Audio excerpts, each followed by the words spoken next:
Welcome to season 2 of the Coco Lesa podcast.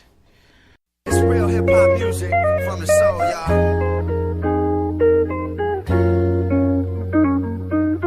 From the soul.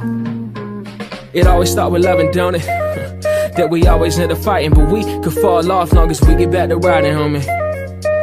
You the only one I see. So, how you feeling today? Shoto, how you feeling today? Just put her down here. I'm feeling alright. I'm feeling okay. Ready to get this episode underway. True. So I just want to start this episode off with a disclaimer.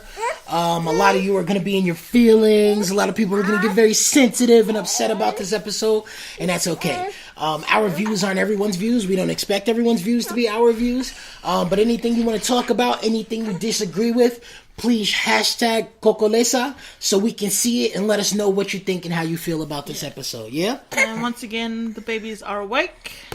And they will be in. That's kind of us at this point, though. If they don't know that by now, like, you know what I mean? Yeah, I know, but Mohokia was little, so she could only make certain noises.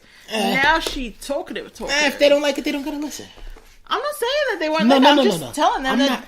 See, you see what I go through. No, I'm not picking a fight with you. You see what I go through. Anyway. Yeah. So the name of this episode is gonna be Brown Parent Tings. Before we jump into it, another big thank you and shout out to Dallas Casey, aka Westside Casey, good fellow on Twitter. We really appreciate you, my dude, for letting us use your music in our intro. Please show him some love. Check out his Spotify. Very dope, very talented rapper from the Bay. Much love out to him. Yeah, thank you for letting us use your music for our vlogs and our podcasts. So yeah, I think we can jump right into it, honestly. So recently on the family Twitter, we asked the question, and the question was, it was a statement and a question together, right? Yeah. And it was, even when you have amazing parents, even when you've had great parents, we should always be trying to do better, right? Mm-hmm. So what are some things that you want to do differently than your parents did? And this is a really big talking conversation. It is a big... Because, well, personally for me, there are a lot of things that I want to do differently than my parents. Not that I feel like they were horrible parents, but there's just, for the times that we're in now, a lot of their parenting techniques aren't suited for... Something that I've been saying for years, right? I think the two hardest jobs in the world are being a parent and being a teacher. And the reason I say that is because you're directly responsible for the future, one. And two, your best isn't always good enough. Facts. You can do your best and your kid needs more. You can do your best and not know how to love and accept your kid properly. You know what I mean?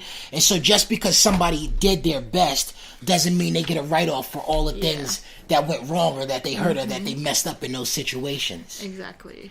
So I think one of the... I'm just gonna jump straight in now. Go ahead. One of the things that I don't want to do that my parents did was beatings, was like hidings as a form of discipline. That is very much a no-no for me. And even like for me, it's a little bit hard for it not to be my go-to. Right. Well, see, that's something that there's this guy that we listen to who vlogs, right? And he was on a panel of dads, and what he said was. One guy was talking about it, and he was like, his wife came from an abusive family, you remember? Yeah. And her father was very violent, and so for him, having a wife and all daughters, he doesn't even really raise his voice. It's not in the tool belt. And the guy who we were watching because of who we're fans of, he said, listen, I got 2 sons, and they constantly try and test me. He said, it's not my go-to, but it's definitely in the tool belt. You know? So I don't know where I stand with it, if it's in our tool belt or if it's not. I don't want it to be, but sometimes it's a little hard. And I guess that's on me, not... Well, no, I mean, I think that's a challenge that everyone kind of faces. Yeah. Every kid is different, and every parent handles parenting different.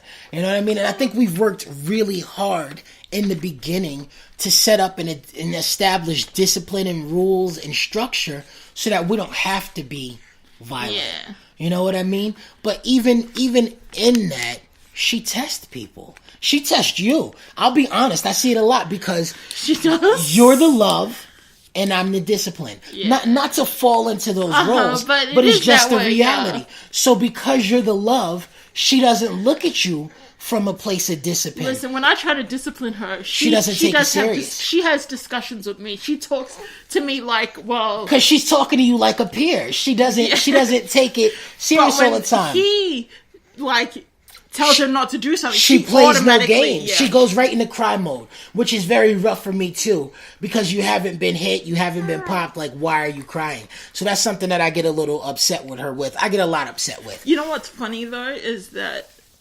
my mom, who raised us with beatings as discipline, when when she sees Dora like pop Mahokia, like a little one, she gets super mad. She's like, no, you don't. And I'm like, isn't this how you grew up? So teaching see, in this, us? Like, okay, so this takes us into the bigger part of the conversation that I said people were going to get sensitive about, right? And here's why.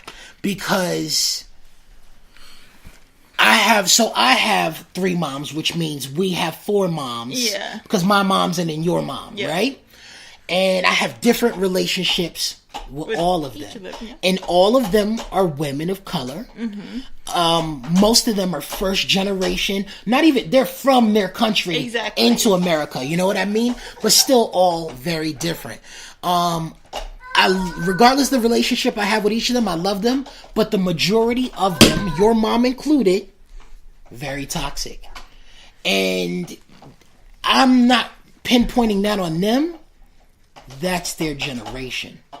yeah. And as you get older, the world changes. And not everybody changes with it. And for me, that's why I think they're very toxic. Well, I think we should clarify it's that they have some toxic traits, not that they in their whole entirety. Right, fair. is- They have toxic traits.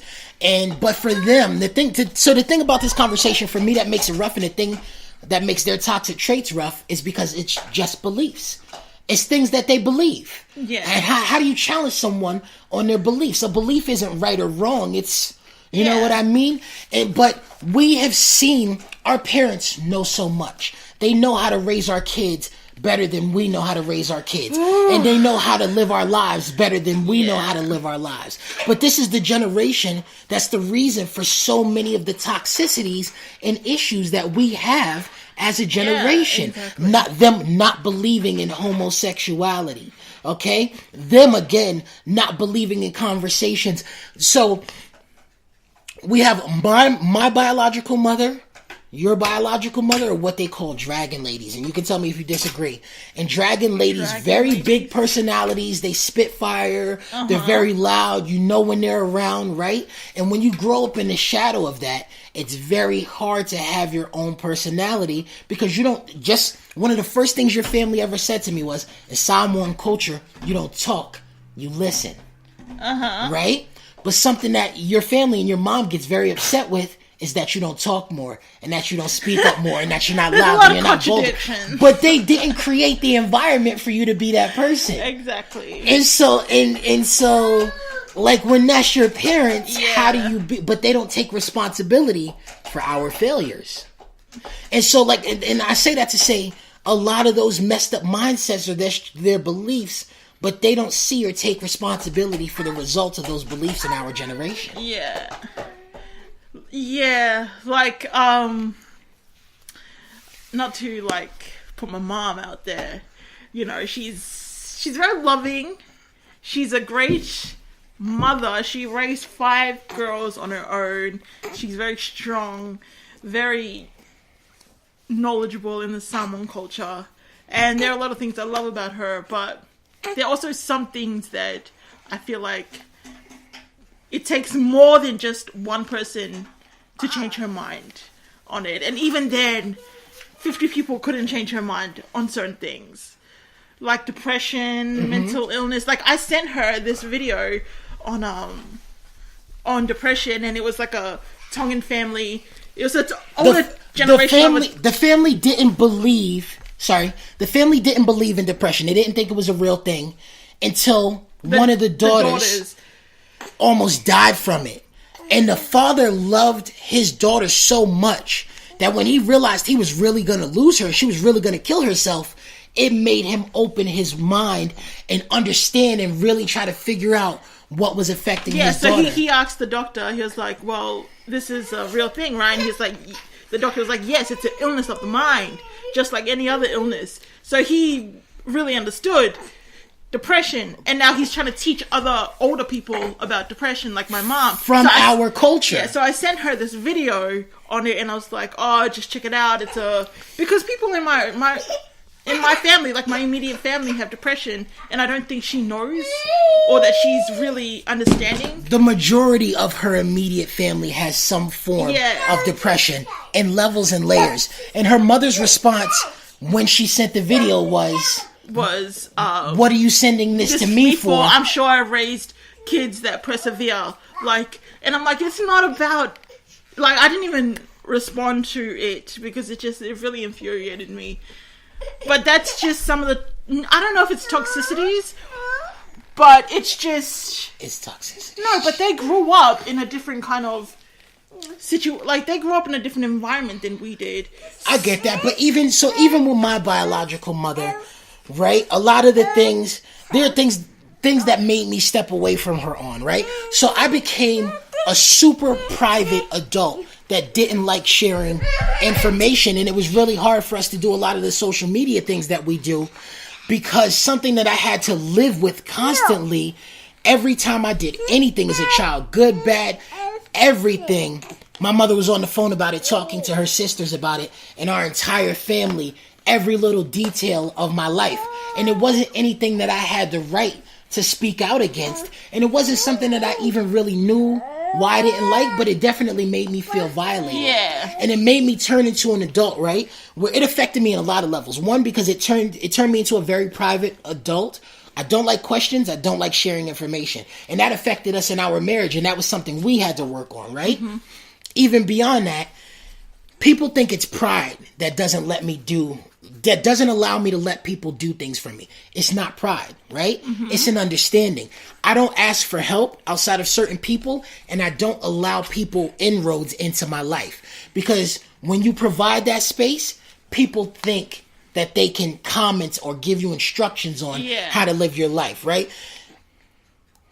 I guess the best way I can put this is, somebody said it recently. If you're not sleeping with me, paying for me, right? You know what I mean? Or paying my bills, then I don't want to hear about it. One of the things that I hate most in life is unsolicited advice. If I ask you, you can write me a book. But if I didn't ask you, mind your business. I feel like that's a little bit... Because if my baby's like Mahokia, if she had a baby...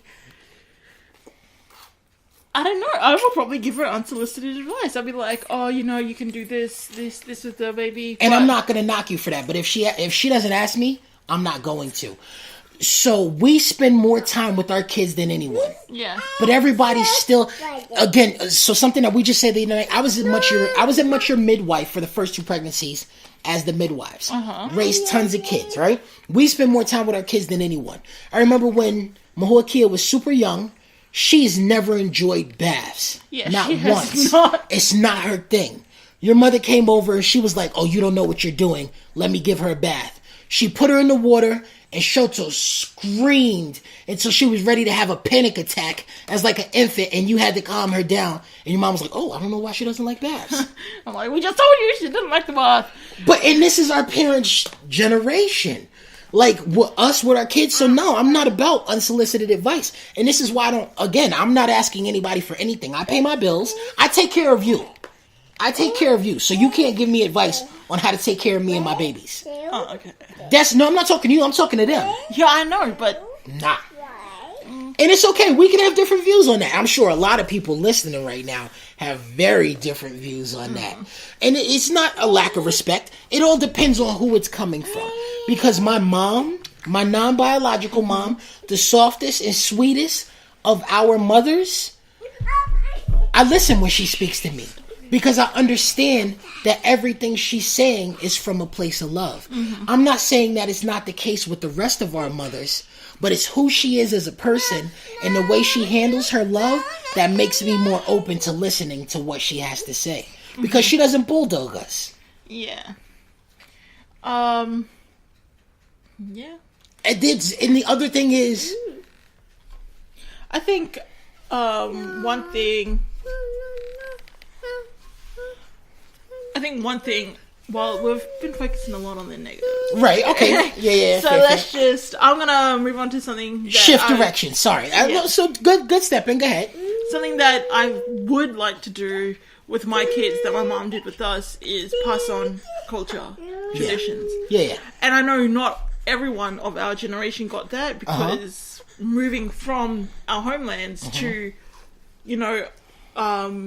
Western cultures, having to assimilate, a lot of culture was lost. And it wasn't as pertinent because we had to go to Balinese schools, so we had to speak English, and your parents wanted you to speak English because they thought it would be better for your education, better for Your life and future. So now I know a lot of people, especially on Twitter, they're adults now, and they're like, oh, I don't know how to speak Samoan, but that doesn't make me any less Samoan. We have a lot of hurtful conversations about this in the culture, about this very conversation, yeah. And they're a little disgruntled that people think less of them. Exactly. So I definitely want to pass on as much as I can knowledge of my Samoan roots. Yeah, that's always been very important for me as well, that they have a sense of identity and what they come from and what they belong to, and so they don't need to go to other places to get that because they have it. If they want to experience other cultures respectfully,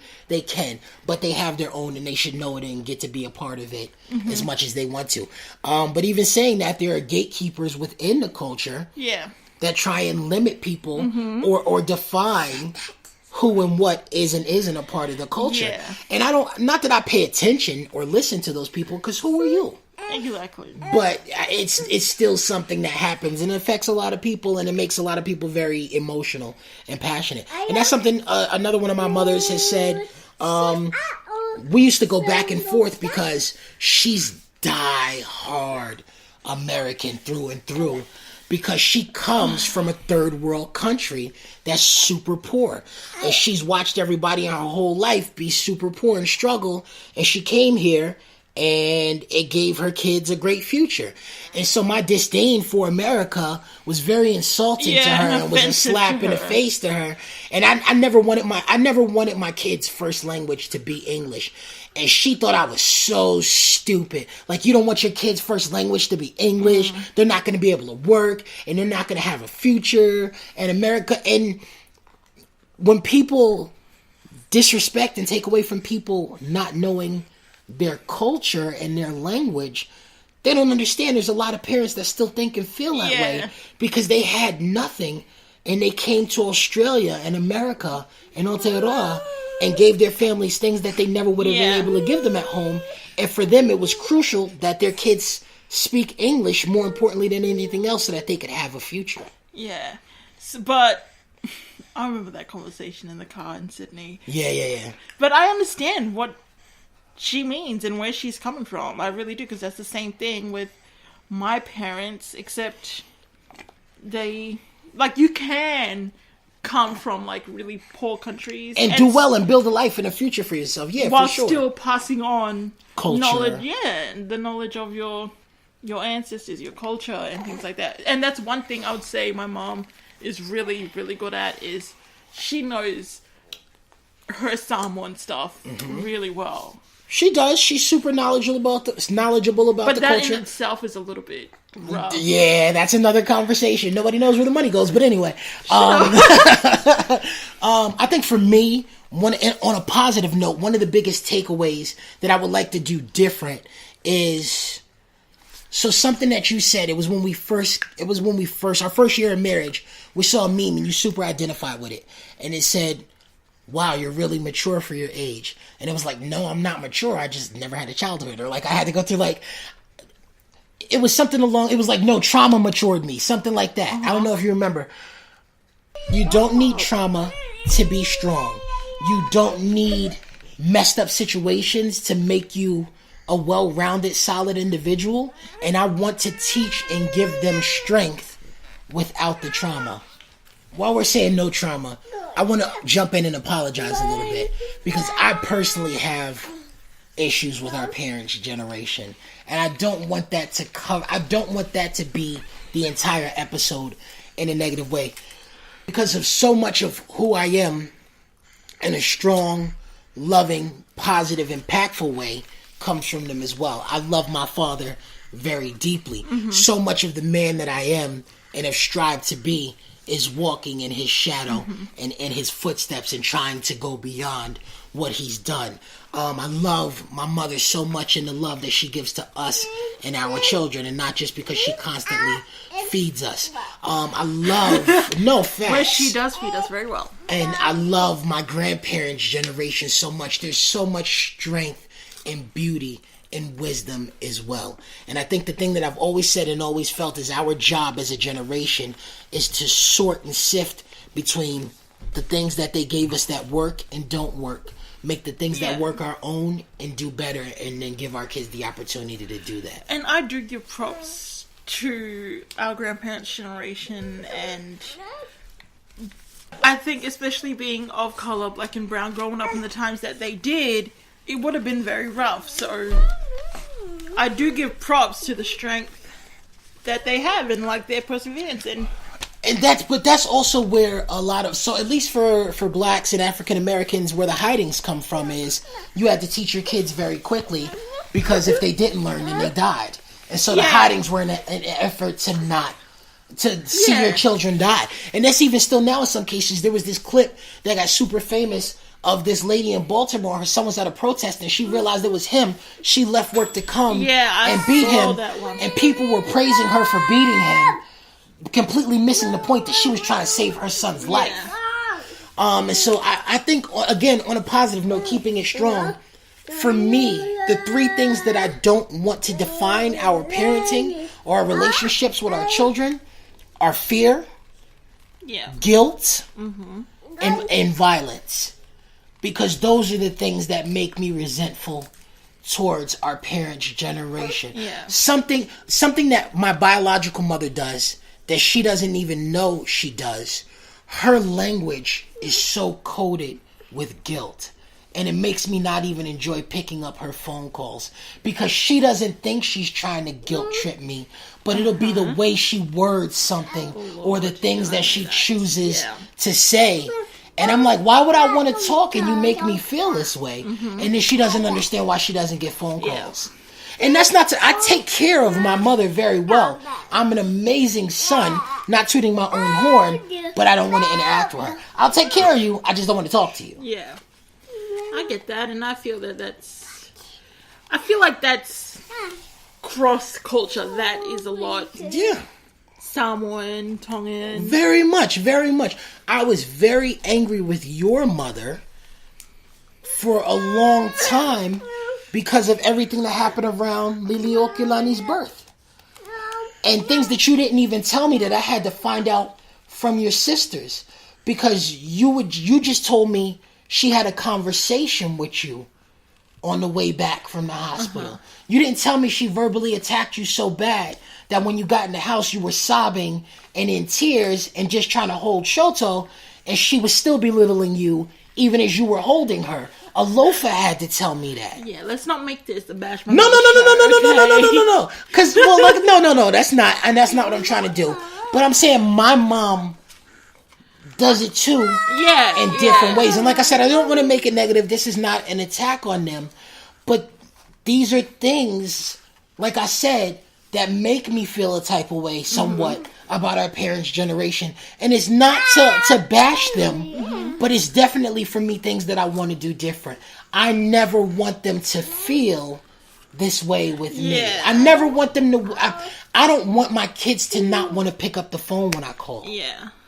And there are also some other things that I would do differently. Well, things that they didn't get the chance to do, I would like to do with my kids. Is because my mom grew up as a single mom, raising 5 kids, she didn't have time to really talk wasn't an option. Yeah, talk wasn't like my sister is pretty much raised Right, because she had too much to do. She had to provide for the family. Exactly. She was working 3 jobs. So you got to get it right the first time. I don't have time to tell you over and over again Exactly. what needs to be done. So for my daughters, I really want to. So we played basketball, right? But that was pretty much it. It was just basketball.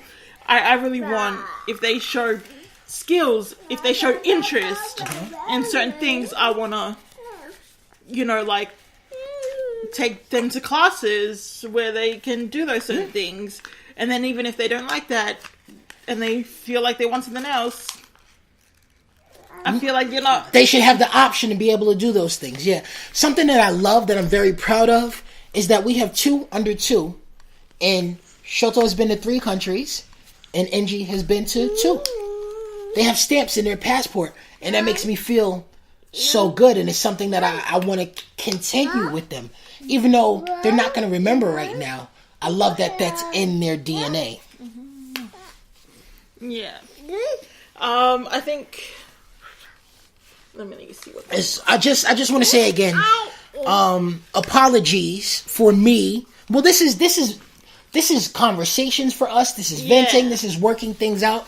And so apologize for anything that came off too negative, because that's not my goal. But this is also me in the process in working of years in a lifetime working through the issues that I have with our parents' generation. But if you have dope parents, then... Salute. So not even jealous. Happy for you. Exactly. Happy for you, because that's amazing. Because you are actually the minority if you have dope parents. Like really supportive parents. Loving. And so I'm grateful to people that have that situation, and I respect that. Somebody who talks on this topic a lot too from my end, what's her name? She wrote the Talessa series. Oh, Lonnie Went. Because Mother's Day is very hard for her, because of the relationship she had with her mom. And so everybody is on the TL, like, be thankful, be this, be that. And she has to tell people all the time, listen, we don't all come from that, so you shouldn't shame people for not praising and worshiping parents that abuse them. Exactly. That annoys me. It's like, oh, I'd give anything to have my mom back, so you should be grateful for her, like, the mom. I'm like, Right, like, but who was your mom? How was your mom with you? You know what I mean? Like, everybody has different relationships.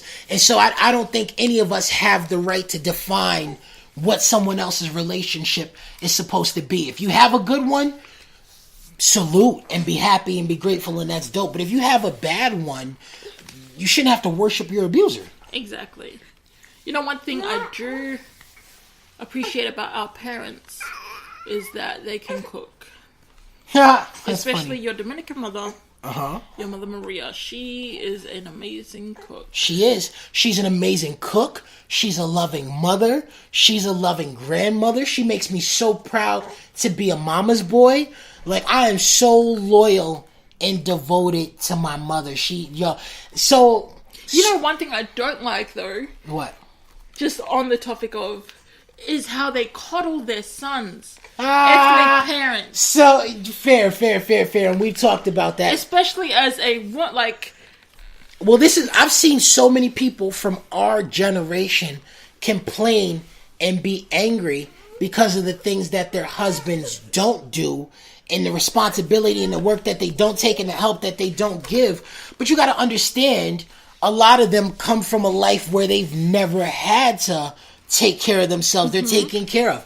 I was just telling you this earlier. Somebody posted on the TL, and they were like, it was Pineapple, and she retweeted, and it was like, white women or Spanish women, and she was like, Polynesian women, and I was like, facts on facts on facts. But listen, here's the thing, right? And this is something I've said, and it's something you've seen. I don't think there's anyone more beautiful in the world, in any race, in any culture, than Pacific Islanders and Polynesian women. But I say, and you've seen, if you want to get taken care of, like if you want to get Spanish women, and how does my mother take care of my oldest brother? He's a grown man that does nothing. My mother and my sister do all of the work or But I things feel that I like- volunteer for. Even me, I try and do things, and before I can get to it, I don't get a chance to because they're taking care of it already, or they're getting mad at me for helping. And so, like, as Even in Samoan culture, though, I see a lot of Samoan women complain about this. They're like, "Oh, how like the boys, the same shit that we do, that the boys do. The boys don't get growled at about it, but we do. It's like, boys will be boys, and it's expected, and men are treated different. It's the misogyny in our culture that even women teach women. yeah, And so the thing that I said is, as a Spanish man, why would you be with a woman who can't take care of you? Because most dudes would just rather stay home and be taken care of by their mother until they find a woman that's going to take care of them like their mother takes care of them. so let them die all the way until no one but their mother. I feel like Italians as well. Yes, Italian women. No one loves their family, bro, and takes care of their family. Again, like Italian women, very much. The dude, we listened to a Yeah, prank on call Hot 97, where a guy pretended to his mom that he was getting arrested, and his mom was like taking care of all the grandkids, and she was still gonna leave the house to get her son to stop him from being arrested. And they were like, "Mom, you were gonna go," and she was like, "I have to. We're Italian." Yeah. Like, it's sickening. It really is. It's quite sickening You that they feel just what? have this like loyalty, not loyalty, but like it's more than loyalty. this devotion. Yeah, this like they just revere their useless sons. Like it's just so crazy. I'm gonna end it on this note, and this is something that was rough for us because she used to slander and shame me for it for a long time. But I used to date white women for ages in my youth. The thing that stopped me from dating white women was dating Spanish women, because I couldn't downgrade after that because they take such good care and go so hard that I was like, yo, why would I go back to 10%, dog? Oh But my lord. anyway, okay, so that's That's for another topic. another topic, but that's Brown our men that date white women. Alright. But closing on brown parenting, we hope. Thank you guys for being with us. Thank you for coming back. Yeah, thank you Welcome. for listening in. Thank you for any new listeners. There's a whole other season out there. Feel free to check us out on Twitter, on IG, NY Meets NZ, Coco Lesa. Thank you guys, and we look forward to seeing you next episode.